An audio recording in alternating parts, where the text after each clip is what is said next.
अस्सलाम वालेकुम दोस्तों, मैं हूं अमजद हुसैन एडुकेट और आपको इजी लॉ लर्नर चैनल पर खुशामदीद कहता हूं। आज मैं सिविल प्रोसीजर कोड के इंतहाई अहम सेक्शन 10 और सेक्शन 11 यानी रिस सब जुडिस और रिस जुडिकाटा पर लेक्चर देने जा रहा हूं। जिन दोस्तों को रिस जुडिकाटा और रिस सब जुडिस को समझने में मसला है तो इंशाअल्लाह आज उनका मसला हमेशा हमेशा के लिए खत्म हो जाएगा। अपने टॉपिक की तरफ बढ़ने से पहले जिन दोस्तों ने मेरा ये चैनल सब्सक्राइब नहीं किया है तो काइंडली उनसे गुजारिश है कि मेरा ये चैनल सब्सक्राइब करें और इस वीडियो को ज्यादा से ज्यादा अपने दोस्तों के साथ शेयर करें। तो अपनी टॉपिक की तरफ बढ़ते हैं। रिस जुडिकाटा। रिस जुडिकाटा लैटिन वर्ड है, ये दो लैटिन वर्ड्स का मजमुआ है, रिस एंड जुडिकाटा। रिस के माने है a thing, an issue, a rights, a matter, जबकि जुडिकाटा के माने है एडजुडिकेटेड अपॉन, डिसाइडेड, यानी रिस judicata mean a thing, an issue, a matter adjudicated upon, a thing, an issue decided, यानी एक चीज, एक इशू जो फैसला किया गया हो, जिस पर फैसला लिया गया हो। अब आगे बढ़ते हैं सेक्शन 11 की कंटेंट्स की जानिब, जो कि पहले से मैंने यहां पर लिखे हैं। No court shall try any suit or issue in which the matter directly and substantially in issue has been directly and substantially in issue in a formal suit between the same parties or between the parties under whom any or under whom they or any of them claim litigating under the same title in a court competent to try such subsequent suit or the suit in which such issue has been subsequently raised and has been heard and finally decided by such court। यानी कोई भी अदालत, no court शैल try, कोई भी अदालत समाअत नहीं करेगा किसी मुकदमे या किसी तनक़ीह, किसी इशू का, इन विच, जिसमें, यानी इस सूट में, जिसमें the matter directly and substantially in issue has been directly and substantially in issue in a former suit.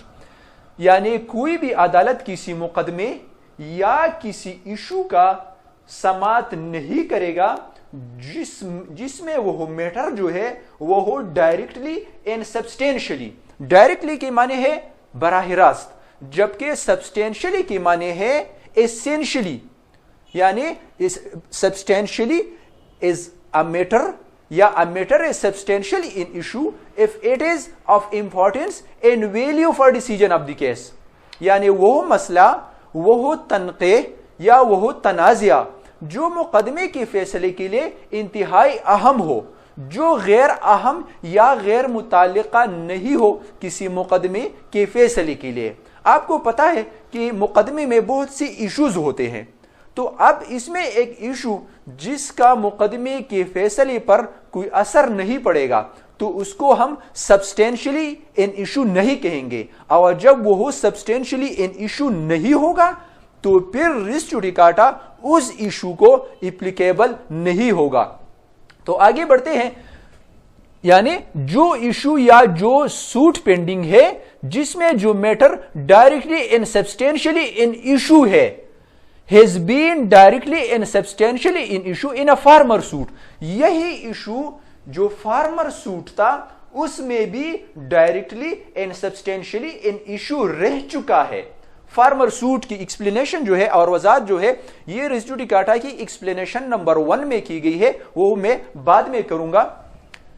वो फार्मर सूट में यही इशू सब्सटेंशियली एंड डायरेक्टली रह चुका है बिटवीन द सेम पार्टीज, इन्हीं फरीकैन के माबेन, or between the parties under whom they claim, यानी इन्हीं फरीकैन के माबेन, यानी इन दोनों मुकदमात की फरीकैन द सेम है, एक जैसे हैं, लेकिन ये मुख्तलिफ भी हो सकते हैं। मिसाल के तौर पर ए और बी, इनके माबेन मुकदमा चल रहा है और एक दूसरा मुकदमा जो कि फैसला हो चुका है वो सी और बी के माबेन है। सब्जेक्ट मैटर यहां पर द सेम है, सब्जेक्ट मैटर द सेम है। यहां पर फरीकैन मुख्तलिफ है। यहां पर ए जो है वो अपना टाइटल डिराइव कर रहा है सी से, यानी या ये ए जो है ये सी का बेटा है, हम कह सकते हैं कि ये बेटा है सी का, या हम ये भी कह सकते हैं कि जो प्रॉपर्टी है ये ए ने सी से खरीदी है। तो दो کہ یہاں پر فریقین ڈیفرنٹ ہیں لیکن پھر بھی یہ اے یہاں پر ٹائٹل سی سے ڈیرائیو کر رہا ہے, سبجیکٹ میٹر دا سیم ہے, اسی وجہ پر اسی بنیاد پر دو کے فریقین ڈیفرنٹ ہے لیکن یہ فارمر سوٹ جو تھا اور یہ پریزنٹ سوٹ ہے, اسی لیے ریس جوڈیکاٹا کا پرنسپل یہاں پر اپلیکیبل ہوگا. اب آگے بڑھتے ہیں. Under the same title in a court competent to try such subsequent suit or the suit in which such issue has been subsequently raised and has been heard and finally decided. یعنی جس عدالت نے previous suit میں فیصلہ دیا ہے وہ عدالت ایک کمپیٹنٹ مجاز عدالت تھی, اس عدالت کے پاس جورسڈکشن تھی, اختیار سماعت اس عدالت کو حاصل تھی, اور موجودہ جو سوٹ ہے اس کو بھی اختیار سماعت حاصل ہے. اگر اختیار سماعت حاصل نہ ہو یعنی پریویس سوٹ میں عدالت کو اختیار سماعت حاصل اگر نہیں تھا تو پھر پرنسپل آف ریس جوڈیکاٹا اس میں اپلیکیبل نہیں ہوگا. تو وہ عدالت جو تھی اس کو اختیار سماعت حاصل تھی مقدمے کے پر فیصلہ دینے کی. اب and such issue has been subsequently raised and has been heard and finally decided by such court. اور اسی کمپیٹنٹ عدالت نے, اسی مجاز عدالت نے اس ایشو پر اس مقدمے میں فیصلہ دیا ہے. مطلب اس کا یہ ہوا کہ کوئی بھی عدالت کسی ایسے مقدمے کا, کسی ایسی ایشو کی سماعت نہیں کرے گا بلکہ اس سیکنڈ مقدمہ جو پینڈنگ ہے اس کو خارج کرے گا اگر یہی ایشو, یہی میٹر ایک پریویس مقدمے میں ایک مجاز عدالت نے اس میں اپنا فائنل فیصلہ دیا ہے. انہی فریقین کے مابین اس ایشو پر پریویس سوٹ میں مجاز عدالت نے اپنا فیصلہ دیا ہے. اب آگے بڑھتے ہیں. یہ فارمر سوٹ کی ایکسپلینیشن جو ہے یہ ایکسپلینیشن نمبر 1 میں کی گئی ہے. ایکسپلینیشن نمبر 1 وتھ سیکشن 11 وہ کچھ یوں ہے کہ یہ فارمر سوٹ اس کا مطلب ہرگز یہ نہیں ہے, مثال کے طور پر اے ورسز بی کے مابین ایک مقدمہ چل رہا ہے, یہ پریزنٹ سوٹ ہے اور یہ پریزنٹ سوٹ یہ فائل کیا گیا ہے 6/2021 کو, جبکہ فارمر اس دوسرا جو سوٹ ہے وہ ہو 6/2021 کو دائر کیا گیا تھا. اب یہاں پر یہ مقدمہ جو ڈیسائیڈ ہوا ہے, یہ مقدمہ ڈیسائیڈ ہوا ہے یہ والا, دو کہ یہ مقدمہ اس سے بعد میں آیا ہے, یہ مقدمہ بعد میں آیا ہے لیکن یہ ڈیسائیڈ ہو چکا ہے, یہ فیصلہ ہو چکا ہے. تو حالانکہ یہ مقدمہ بعد میں آیا ہے لیکن چونکہ یہ ڈیسائیڈ ہو چکا ہے اور یہ پینڈنگ ہے, اسی لیے چونکہ اس میں فیصلہ آیا ہے اسی لیے اس کو بھی فارمر سوٹ ہی کہا جائے گا. دو کہ یہ آیا ہے بعد میں اس کے. تو فارمر سوٹ کی ایکسپلینیشن جو ایکسپلینیشن نمبر 1 میں دی گئی ہے وہ کچھ یوں ہے. اب بڑھتے ہیں اس میں ایکسپلینیشن نمبر 2 کی جانب, وہ کچھ یوں ہے. For the purpose of this section the competence of a court shall be determined irrespective of any provision to right to an appeal from decision of such court. یعنی عدالت کی جو کمپیٹنسی دیکھی جائے گی کہ آیا اس کو اختیار سماعت ہے یا نہیں, وہ ہو irrespective of the provision of the right of appeal دیکھی جائے گی, وہ ہو جو کمپیٹنسی دیکھی جائے گی وہ ہو irrespective of the right of appeal دیکھی جائے گی. اب بڑھتے ہیں ایکسپلینیشن نمبر 3 کی جانب جو کہ انتہائی اہم ہے. ایکسپلینیشن نمبر 3 انتہائی اہم ہے یہاں پر, اور وہ کچھ یوں ہے کہ جو میٹر ہے دونوں مقدمات میں وہ میٹر پریویس مقدمے میں ایک فریق نے الیج کیا ہوگا اور دوسرے فریق نے یا تو اس کو ڈینائی کیا ہوگا اور یا اس کو ایڈمٹ کیا ہوگا. وہ ایڈمیشن اور ڈینائیڈ امپلائڈلی بھی ہو سکتی ہے اور ایکسپریسلی بھی ہو سکتی ہے, لیکن اس میٹر کو, اس ایشو کو ایک فریق نے पहले जो मुकदमा था उसमें या तो उन्होंने एडमिट किया होगा या उन्होंने डिनाई किया होगा। एक फरीक ने अलिज किया है तो इसके लिए लाजमी है क्योंकि दूसरा फरीक उसको इम्प्लाइडली या एक्सप्रेसली डिनाई या एडमिट करे। अगर उसको दूसरे फरीक ने न तो एडमिट किया है, वो इम्प्लाइडली भी हो सकती है और एक्सप्रेसली भी हो सकती है, और ना एडमिट किया है तो फिर उसको रेस जुडिकाटा का प्रिंसिपल जो है वो एप्लीकेबल नहीं होगा। अब बढ़ते हैं एक्सप्लेनेशन नंबर 4 जो कि इंतहाई अहम है और जिसको हम कहते हैं constructive res judicata. Constructive res judicata इसके मानी जो है और इसकी जो एक्सप्लेनेशन दी गई है एक्सप्लेनेशन नंबर 4 में, वो कुछ यूं है कि प्रीवियस मुकदमे में या एक मुकदमे में एक फरीक को यहां पर कहा गया है कि एक इशू या एक ग्राउंड ऑफ अटैक या ग्राउंड ऑफ डिफेंस जो आपके साथ आपके पास मौजूद था, आपके पास अवेलेबल था, लेकिन अगर आपने इस ग्राउंड ऑफ अटैक को या ग्राउंड ऑफ डिफेंस को उस प्रीवियस मुकदमे में नहीं लिया है तो फिर भी on the principle of constructive res judicata इस सेकंड मुकदमे में या ये जो मुकदमा पेंडिंग है इस मुकदमे में उस ग्राउंड की बुनियाद पर दोबारा आप ये इशू या ये मुकदमा नहीं लड़ सकते और कंस्ट्रक्टिव रेस जुडिकाटा की बुनियाद पर आप बाढ़ है, आपको मना किया गया है और ये मुकदमा जो है ये भी कंस्ट्रक्टिव रेस जुडिकाटा की बुनियाद पर खारिज कर दिया जाएगा। मिसाल के तौर पर ए वर्सेस बी,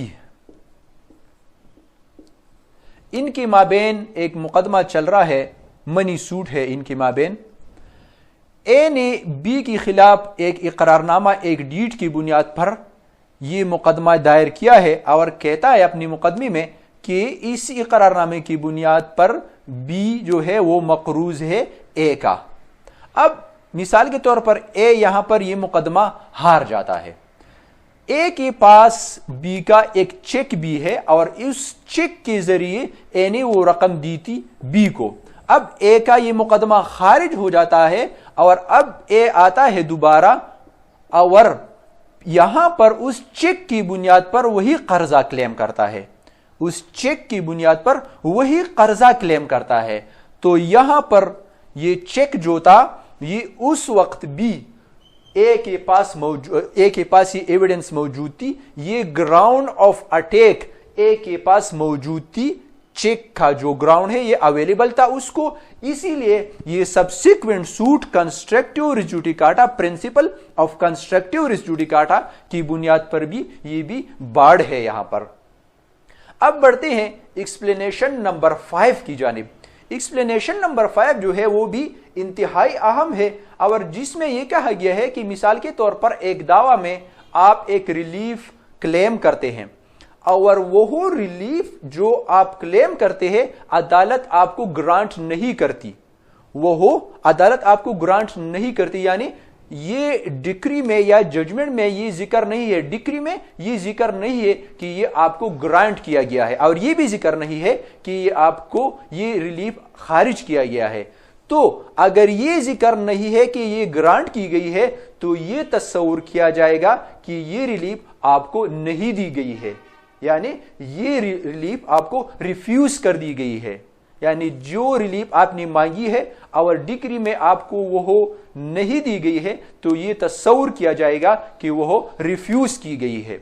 अब बढ़ते हैं एक्सप्लेनेशन नंबर 6 की जानिब जो कि इंतहाई अहम है और वह कुछ यूं है कि मिसाल के तौर पर एक शख्स है, वो एक पब्लिक राइट या प्राइवेट राइट है लेकिन वह अपने लिए क्लेम कर रहा है और जो दूसरे लोग इंटरेस्टेड है उनके लिए भी क्लेम कर रहा है, वह खुद क्लेम कर रहा है अपने लिए भी और दीगर लोगों के लिए भी, वह नेक नियति की बुनियाद पर। यह भी अहम शर्त है इसके लिए कि नेक नियति की बुनियाद पर एक शख्स या तो एक पब्लिक राइट अपने लिए क्लेम कर रहा है या एक प्राइवेट राइट है वह अपने लिए और दीगर लोगों के लिए भी क्लेम कर रहा है। तो बावजूद ये कि वो दीगर लोग इसी मुकदमे में फरीक नहीं है, लेकिन फिर भी ये तस्वुर किया जाएगा कि ये शख्स जो सूट चला रहा है ये उन सब लोगों की तरफ से चला रहा है, और प्रिंसिपल ऑफ रिस जुडिकाटा उन दीगर लोगों पर एप्लीकेबल होगा बावजूद ये कि वो इस मुकदमे में फरीक नहीं है। ये तो थी ये 6 एक्सप्लेनेशन ऑफ रिस जुडिकाटा।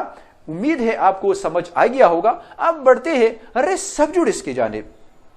रिस सबजुडिस जो है ये भी रिस जुडिकाटा ही की तरह 2 लैटिन अल्फाज का मजमुआ है।